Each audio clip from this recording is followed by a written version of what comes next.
All right, let's go ahead and review the 12-volt Solutions remote start setup.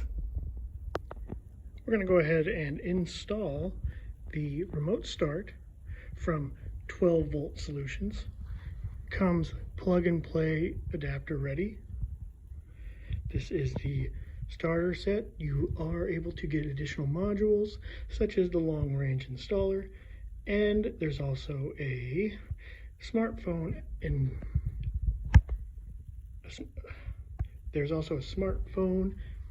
edition. You can get the module, and it uses T-Mobile here in the US. I downloaded the instructions for this particular model. This is a 2007 Toyota Camry with the DOT key. We're going to go ahead and get it installed.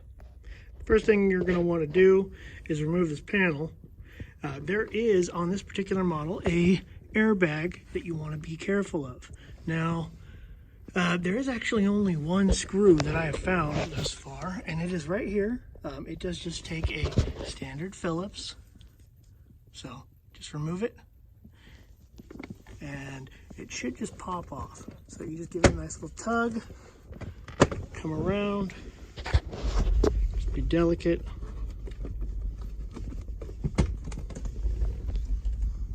You'll see this part down here actually has the hood release. Be careful around that. And that just pops off. There's just little plugs everywhere. And we may have to remove the parking setup. But at this point, I'm gonna go ahead and remove this piece and we'll take a look.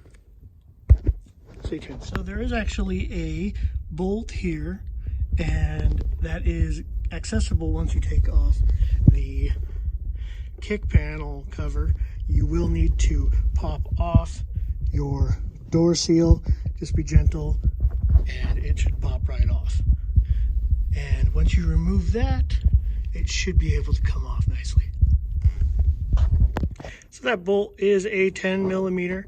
There is a lot of plugs, and we have to locate numerous ones to try to figure out where they are.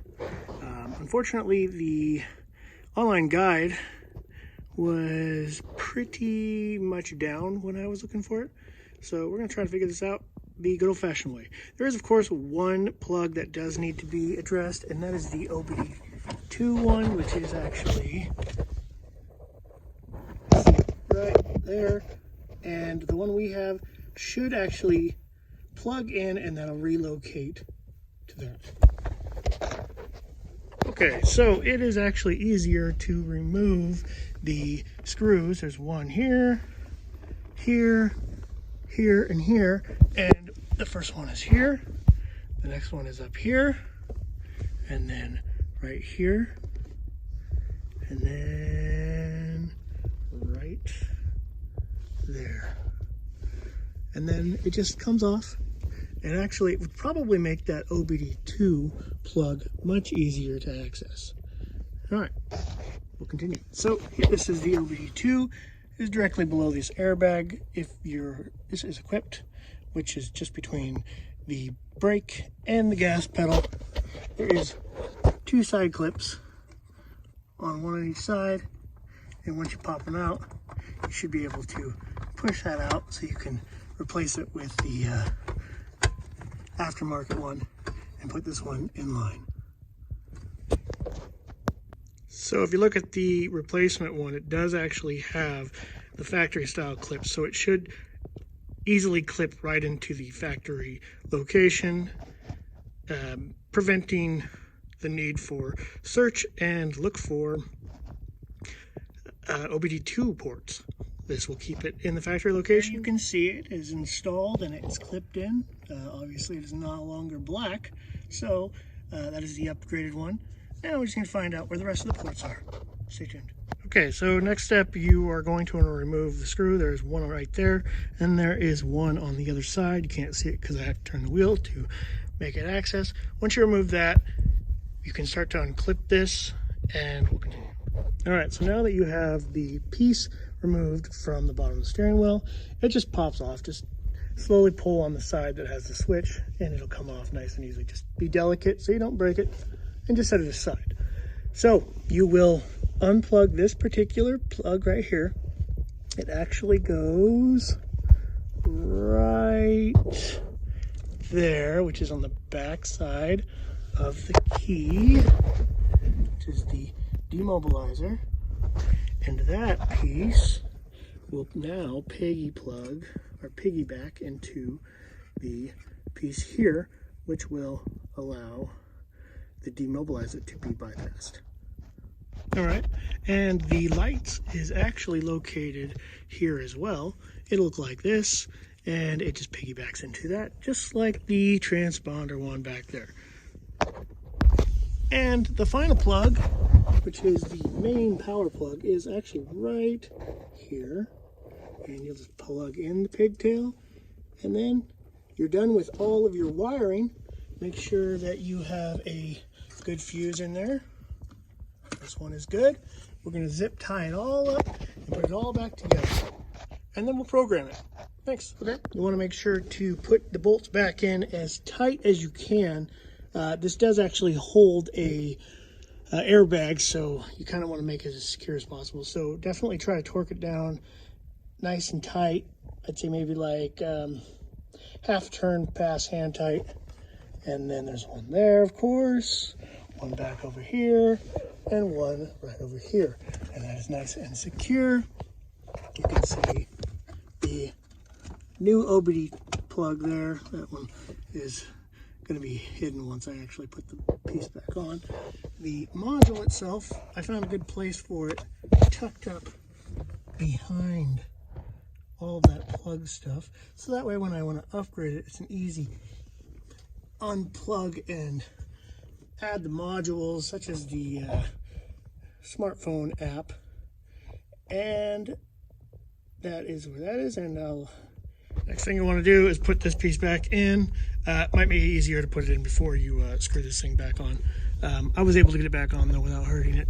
I just got to snap it back together and then screw the two Phillips back in, and that'll be reinstalled. This kit did come with a nice warning sticker for anyone servicing the vehicle, just so that way it doesn't automatically start on them by mistake. We're going to just go ahead and put that right here on the air box. That way it's visible as soon as you open the hood. And there you have it. As soon as you open the hood, nice little service warning. This is the programming instructions. First, you insert the key into the ignition, turn the ignition to the on position, wait for the green LED lights to blink once and then go back to red. That'll be on the module itself. Turn the ignition to the off position and remove the key. Insert the key back into the ignition. Do not turn the key to the on position. Wait until the LED turns solid green for 2 seconds. Start the vehicle normally with the vehicle key and let it run for 15 seconds. Press and hold the brake pedal. Hold it the entire time. Tap and release the program button once. This is on the module itself. The LED on the module should turn red. Then you can release the brake pedal and then you watch the remote start module. The LED will flash green twice. Once it's done, the programming is complete. To start and stop the car, it's pretty simple. Press the lock key on the keys, that button there, 3 times to start and stop. I have already programmed it, so we'll go ahead and start it up. Let's put the dogs outside first, though. Go potty.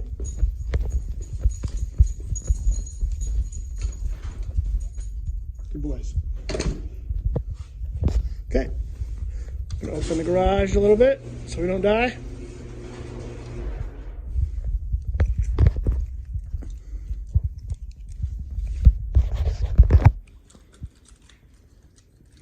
Get the keys. It is locked now. Okay, let's start it up 3 times.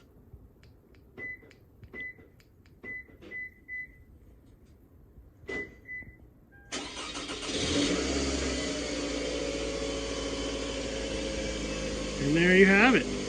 And just so you're aware, the door locks will stay locked, so that way nobody can jump in your car while it's started up. And to turn it off, 1, 2, 3. That's simple. And still locked. Now, I imagine some of you guys might have the question in mind, will it turn off if you jump in? So, 1, 2, 3.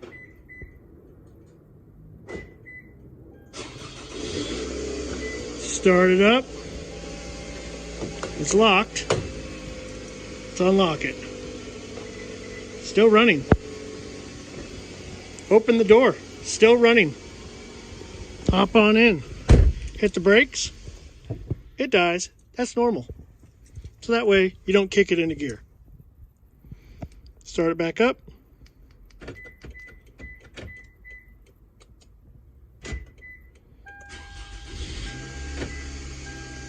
Now, put the key in the ignition, turn it to the on position, and you hit the brakes. Guess what? It stays on. Thanks for watching my video, and have a great day.